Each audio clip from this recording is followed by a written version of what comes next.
ligne. Cyril Coué et son Alpine A310. Cyril Coué qui aujourd'hui se sent pousser des ailes après des temps chronométrés absolument époustouflants. Allez! Eh bien le voilà parti. Alors qui va partir? Viens, Il a complètement loupé son repère.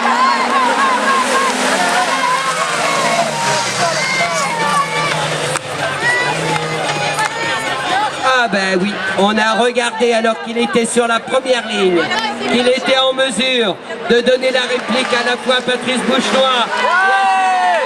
Alors inutile que Patrice Bouchenoir, au volant de cette magnifique motrice, ne s'en est pas laissé compter. Ah joli coup là, il est remonté, c'est bien Juju, le voilà à la hauteur de Jean-Claude Sirugue. Parce que quand je l'ai vu passer dans le peloton, il avait complètement loupé son départ. Alors que Dominique Ménager au volant de son R5. Ah non, il nous restait Stéphane Baudry qui était encore loin derrière. Alors devant, Patrice Bouchenoir, Cyril Coué passe à son tour. Et là, on va avoir avec Jean-Michel Moto, juste derrière Julien Durand. Eh bien moi, je donne un grand coup de chapeau à Jean-Michel Moto, car c'est un garçon qui a quand même, on va dire, quelques années de pilotage, on va dire très élégamment, et que j'ai connu courir en monoplace, que j'ai connu courir en tourisme. Et là qu'on retrouve, alors là maintenant, un Julien Durand là qui revient, qui tente un extérieur à la hauteur de Jean-Michel Moto, derrière Jean-Claude Sirugue, juste derrière, avec Gwenaël Bourdeau, le grand Gwenaël qu'on a connu plus décisif là. Là je pense que, quand j'ai le grand Gwenaël, c'est vrai qu'il n'est pas petit le garçon, hein, eh bien je l'ai connu. Regardez un petit peu la descente que nous font ces garçons avec Jean-Michel Moto, Julien Durand, juste derrière Jean-Claude Sirugue. Derrière, eh bien, c'est Louis que, oui, je me trompe pas, non, David Vigneron. Alors que, il est un petit peu en berre de son, là, notre Stéphane Baudry. Ah, toujours Julien Durand, là, qui est en grande explication avec Jean-Michel Moto.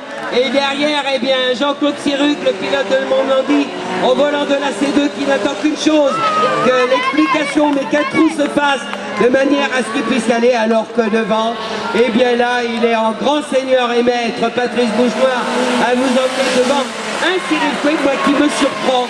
Moi, il me surprend, car on l'avait vu depuis le début de la saison, mais pas aux avant-postes.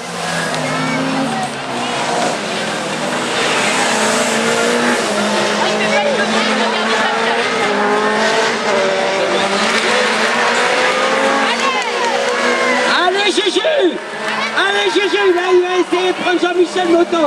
Jean-Michel Moto qui est aussi un ancien pilote, un fan du fan, ne lui a pas ouvert la porte, ne s'est pas écarté d'un pouce pour bien garder sa corde de manière... Alors là je pense qu'il va aller le reprendre dans la ligne droite. Non, belle résistance de la part de Jean-Michel Moto.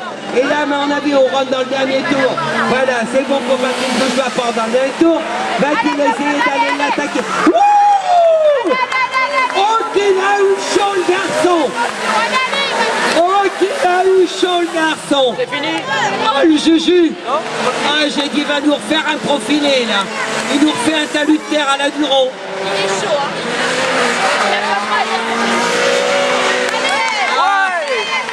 Ah, si! Il est troisième! Il est troisième! Il l'a payé. 1, 2, 3, 4. Alors, écoutez, on était en train de regarder, alors qu'il était en train de donner la réplique coûte que coûte à Jean-Michel Moto, que là, il nous a foutu la troupe parce qu'on a cru qu'il allait faire le talus, alors qu'un grand bravo pour Patrice Bouchenoir arrive. Cyril Coué, joli pour Jean-Michel Moto, empoche la 3e place. Alors attention, là c'est chaud, c'est très chaud entre Jean-Claude Sirugue